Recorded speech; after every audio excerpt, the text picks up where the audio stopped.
नमस्कार, स्वागत है आप सभी का आरएन न्यूज पर। आपके साथ मैं हूं पल्लवी रविंद्र सिंह। बुलेटिन की शुरुआत करते हैं बड़ी खबर के साथ। सपा के महाराष्ट्र प्रदेशाध्यक्ष का आज दौरा है। अबू आसिम आजमी का अंबेडकर नगर दौरा आज है। आपकी जानकारी के लिए आपको बताते चले, 5वें चरण की परिवर्तन यात्रा की वो शुरुआत करेंगे। मुस्लिम बहुल क्षेत्र टांडा में वो शिरकत करेंगे, वहीं पर जनसभा को संबोधित भी करेंगे। इस वक्त की बड़ी खबर है आपके टेलीविजन स्क्रीन पर। आपको बताते चले, 5वें चरण की परिवर्तन यात्रा की शुरुआत जो है वो की जा रही है। इस वक्त की बड़ी खबर आपके टेलीविजन स्क्रीन पर न्यूज के जरिए आप सुन पा रहे हैं। मुस्लिम बहुल क्षेत्र टांडा में वो जनसभा को संबोधित करेंगे।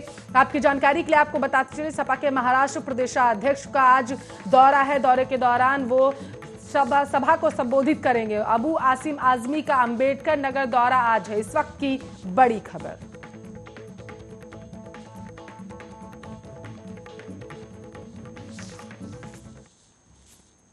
चलिए विस्तार से खबरों की तरफ रुख करेंगे। प्रधानमंत्री मोदी आज 28वें राष्ट्रीय मानवाधिकार आयोग यानी कि एनएचआरसी के स्थापना दिवस कार्यक्रम में शिरकत करेंगे। सुबह 11 बजे वीडियो कॉन्फ्रेंसिंग के जरिए कार्यक्रम में भाग लेंगे। इस अवसर पर वे संबोधन भी करेंगे। कार्यक्रम के दौरान गृह मंत्री अमित शाह और राष्ट्रीय मानवाधिकार आयोग के अध्यक्ष न्यायमूर्ति अरुण कुमार मिश्रा भी उपस्थित रहेंगे।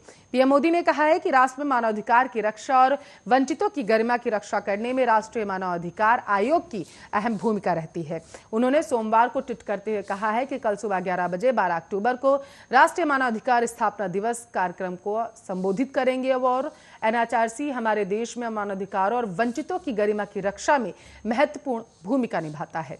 राष्ट्रीय मानवाधिकार आयोग का गठन आपको बताते चले, मानवाधिकार संरक्षण अधिनियम 1993 के तहत 12 अक्टूबर 1993 को हुआ था। इसका उद्देश्य मानवाधिकारों को प्रोत्साहन देना और उनका संरक्षण करना है।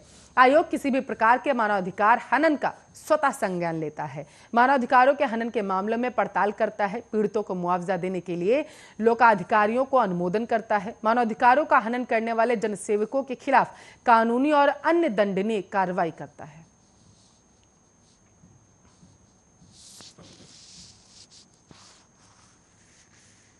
तो अफगानिस्तान पर तालिबानी नियंत्रण लगभग 2 महीने पूरे करने जा रहा है। अमेरिकी सेनाओं की वापसी और बड़े पैमानों पर मची अफरा तफरी के बीच तालिबानी निजाम ने काबुल के सत्ता की चाबी हाथ में तो ले ली, लेकिन अफगानिस्तान की तबीयत सुधारने का तालिबान के पास न कोई नुस्खा है और न ही दवाई। ऐसे में अफगानिस्तान को गहराते मानवीय संकट से बचाने के उपायों पर मंथन के लिए आज भारत समेत G20 समूह देशों के नेता विशेष बैठक के लिए जुट रहे। अमेरिका, फ्रांस, चीन, भारत, ऑस्ट्रेलिया, जर्मनी, जापान समेत दुनिया की बड़ी अर्थव्यवस्थाओं वाले देश इटली की अगुवाई में हो रही अहम बैठक के लिए जमा होंगे। इस महीने के आखिरी में रोम में होने वाली G20 शिखर बैठक को पहले दुनिया की 80% अर्थव्यवस्था को नियंत्रित करने वाले मुल्क वर्चुअल बैठक के मंच पर मिलेंगे। खास तौर पर अफगानिस्तान के हालातों पर चर्चा के लिए बैठक गई है और इस बैठक को पीएम मोदी संबोधित करेंगे। जाहिर है G20 के इस वैश्विक मंच पर जहां भारत की कोशिश अफगान लोगों के लिए सहानुभूति और मदद के हक में होगी, वहीं जोर इस बात पर भी होगा कि तालिबान को अल्पसंख्यकों और महिलाओं की हिफाजत समेत मानवाधिकारों पर जवाब देना होगा।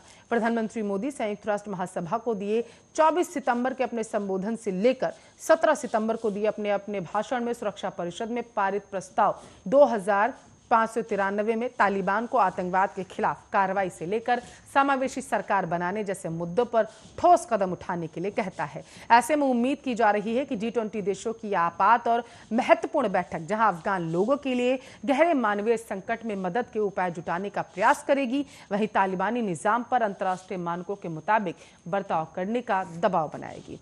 महत्वपूर्ण यह है कि भारत में बीते 2 दशकों में करोड़ों डॉलर की लागत वाली सहायता परियोजनाएं अफगानिस्तान से चलाई जा रही हैं। इनके तहत जहां कई अहम सड़क, बांध, बिजली परियोजनाएं बनाई गई, वहीं सैटेलाइट से लेकर शिक्षा सुविधाओं तक अनेक मदद के मिशन चलाए गए। हालांकि बदले में हालात में आपको बताते चले, भारत के लिए बड़ा संकट जो है सुरक्षा को लेकर हो चुका है। स्वाभाविक तौर पर भारत अफगानिस्तान के मौजूदा हालातों पर मुतमईन हो जाने तक मदद के उपायों के लिए अपने लोगों की जान जोखिम में डालने को कतई तैयार नहीं।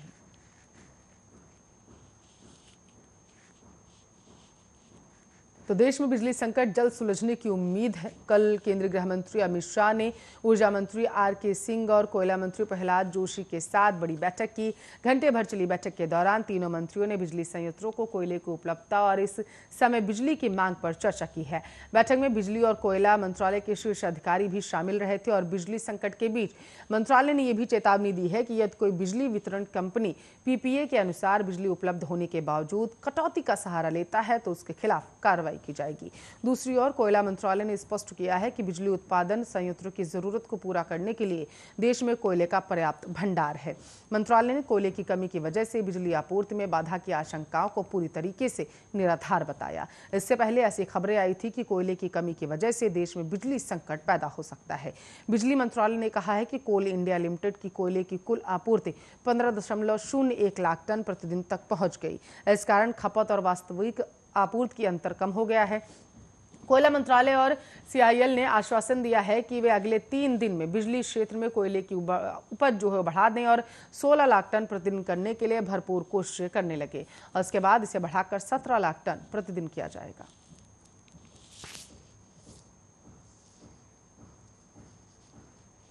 तो मुख्यमंत्री पुष्कर सिंह धामी ने अंतर्राष्ट्रीय बालिका दिवस पर उत्तराखंड बोर्ड की 10वीं और 12वीं की 162 मेधावी छात्राओं को स्मार्टफोन देकर सम्मानित किया। उन्होंने बालिका दिवस पर छात्राओं के लिए मैत्री नाम से बड़े स्तर पर मेंटरशिप कार्यक्रम जल्द शुरू करने की घोषणा कर दी। इसके तहत छात्राओं के भविष्य निर्माण के लिए प्रोत्साहन दिया जाएगा। इसके लिए एक पोर्टल विकसित किया जा रहा है जिससे देश दुनिया रोजगार और कारोबार की जानकारी प्राप्त होगी। दुनिया के विशेषज्ञ इसमें सहायता करेंगे। स्मार्टफोन इसमें छात्राओं के लिए सहायक साबित होंगे। मुख्यमंत्री आवास स्थित जनता दर्शन हॉल में महिला सशक्तिकरण एवं बाल विकास विभाग की ओर से आयोजित समारोह में मुख्यमंत्री ने कहा, उन्होंने बचपन से 2 बातें जीवन में अपनाई है, अनुशासित रहना और अपने वचन का पक्का रहना। आज का युग आईटी का युग है। कोरोना काल में ऑनलाइन शिक्षा का महत्व बढ़ा। इसे देखते हुए हमने प्रदेश के सरकारी स्कूलों के कक्षा 10वीं, 12वीं और डिग्री कॉलेजों के छात्र छात्राओं को निःशुल्क मोबाइल टैबलेट देने का निर्णय लिया था। उन्होंने कहा इसे जल्द पूरा कर लिया गया है। सरकार ने जो घोषणा की हर घोषणा को पूरा किया। जो काम शुरू कर रहे हैं उसे भी पूरा करेंगे। जो भी राहत पैकेज घोषित किए हैं उनकी राशि लाभार्थियों के खातों में जानी शुरू हो गई। महिला सशक्तिकरण एवं बाल विकास मंत्री रेखा आर्य ने कहा है कि सरकार की ओर से बालिकाओं और महिलाओं के उत्थान के लिए कई योजनाएं चलाई जा रही हैं। विभाग ने हर साल 50,000 महिलाओं को महालक्ष्मी किट दिए जाने का लक्ष्य रखा, जबकि बालिका शिक्षा प्रोत्साहन कार्यक्रम के तहत जिले एवं विकासखंड की 162 छात्राओं को स्मार्टफोन दिए गए। कार्यक्रम में विधायक झबरेड़ा देशराज कर्णवाल ने कहा है कि बाबा साहेब अम्बेडकर ने बालिका शिक्षा को सबसे महत्वपूर्ण बताया। शिक्षा से ही महिला सशक्तिकरण संभव है। कार्यक्रम में सचिव हरिचंद्र सोमवाल, जिला कार्यक्रम अधिकारी अखिलेश मिश्र आदि लोग मौजूद रहे।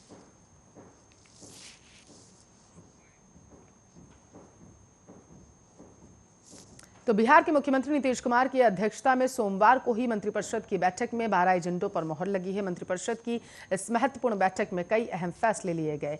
आपको बताते चले, किसानों के साथ बिहार सरकार ने कोरोना काल में जान गंवाने वालों के लिए बड़ा ऐलान किया। किसानों के लिए एक बड़ी राहत की खबर सामने आ रही है। इस साल बाढ़ में फसलों की हुई क्षति के मुआवजे के लिए सरकार ने 550 करोड़ रुपए जारी कर दिए हैं। इसे किसानों के लिए दिवाली से पहले नीतीश कुमार का तोहफा माना जा रहा। मंत्रिपरिषद की बैठक में निर्णय लिया गया कि कोरोना से मरने वालों के परिजनों को 50,000 रुपए दिए जाएंगे। इसके भुगतान के लिए सरकार ने 50 करोड़ की राशि का आवंटन आपदा प्रबंधन विभाग को दिया। दलहन और तिलहन की मिनी किट योजना के क्रियान्वयन और वित्तीय वर्ष 2021-2022 में 50 करोड़ 61 लाख 82 हजार की निकासी जो है वो कहने की बात कही गई है। इसके साथ ही प्रधानमंत्री कृषि सिंचाई योजना के तहत वित्तीय वर्ष 2021-2022 के अंतर्गत 87 करोड़ 26 लाख 84 हजार की लागत पर योजना क्रियान्वयन की स्वीकृति के साथ निकासी और व्यय की स्वीकृति दी गई। बिहार कृषि विभाग उद्यान कोटि 7 लिपके नियमावली 2021 की स्वीकृति दी गई। बताते चले, मुख्यमंत्री द्वारा कृषि का आकलन 12 अक्टूबर तक पूरा करने के लिए निर्देश दिया गया। आपदा प्रबंधन विभाग की ओर से इसे 11 अक्टूबर तक ही जिलों से प्रतिवेदन ले लिया गया और किसानों के हित में सोमवार को मंत्रिपरिषद की ओर से कृषि इनपुट अनुदान के संदर्भ में बड़ा फैसला लिया गया।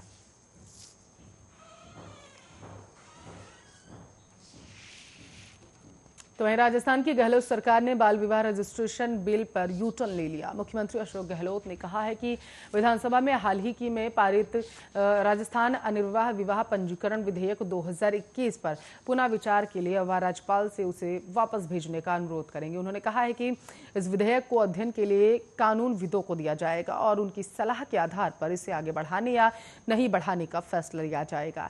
अंतर्राष्ट्रीय बालिका दिवस पर नन्हे हाथ कलम के साथ अभियान के तहत हौसलों की उड़ान कार्यक्रम को संबोधित करते हुए गहलोत ने कहा है कि इस कानून पर पूरे देश में विवाद हुआ कि इससे बाल विवाह को प्रोत्साहन मिलेगा।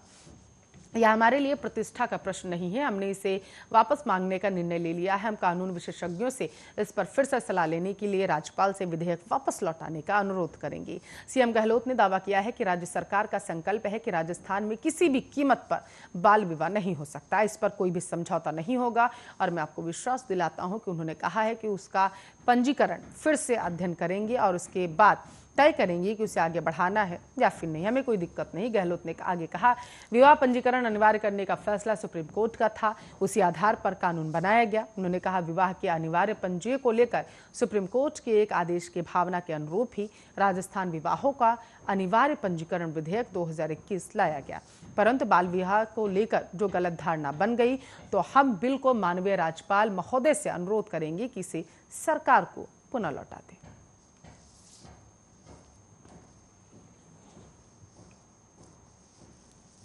तो उत्तराखंड में एक ओर जहां सार्वजनिक यातायात वाहनों से सफर महंगा होने जा रहा है, तो वहीं दूसरी ओर व्यावसायिक वाहनों का भाड़ा भी बढ़ने जा रहा है। 23 अक्टूबर को होने वाली राज्य परिवहन प्राधिकरण की बैठक में इस पर मुहर लगेगी। एसटीए की बैठक में किराया बढ़ोतरी के साथ ही कई रूटों पर वाहन संचालन परमिट आदि पर फैसला होगा। दरअसल लगातार बढ़ते जा रहे पेट्रोल डीजल के दामों के बीच ट्रांसपोर्ट कारोबारी वाहनों का किराया बढ़ाने की मांग करते हैं। इस मांग को देखते हुए सरकार ने किराया निर्धारण पर निर्देश दिए, जिस पर परिवहन आयुक्त ने आरटीओ देहरादून की अध्यक्षता में समिति का गठन किया। इस समिति ने करीब 3 माह की कसरत के बाद किराया बढ़ोतरी का एक प्रस्ताव परिवहन मुख्यालय को भेजा। इसमें रोडवेज की बसों, विभिन्न रूटों पर चलने वाली निजी बसों, टैक्सी, मैक्सी, ई रिक्शा का किराया बढ़ाने की सिफारिश की गई। दूसरी ओर एम्बुलेंस और ट्रकों का भाड़ा बढ़ाने की भी सिफारिश की गई। परिवहन मुख्यालय ने इस रिपोर्ट पर फैसला लेने के लिए 23 अक्टूबर को एसटीएफ की बैठक बुलाई। डीजल के लगातार बढ़ते दाम अब परिवहन निगम के लिए भी मुश्किलें पैदा करने लगे। कई रूटों पर बस संचालन पहले के मुकाबले काफी महंगा साबित हुआ, लिहाजा निगम इसके विकल्प के तौर पर सीएनजी बसों की दिशा में काम कर रहा, लेकिन निगम ने कोई किराया नहीं बढ़ाया। किराया बढ़ोतरी पर एसटीए की बैठक में फैसला होना है। दरअसल परिवहन निगम फिलहाल दिल्ली रूट पर 11 सीएनजी बसों का संचालन कर रहा है। इन बसों से निगम को कम खर्च में बेहतर कमाई हो रही। एसटीए की बैठक 23 को होनी है और बैठक के लिए आरटीओ समिति की किराया बढ़ोतरी संबंधी रिपोर्ट रखी जाएगी। इसके अलावा विभिन्न मुद्दों पर निर्णय होगा।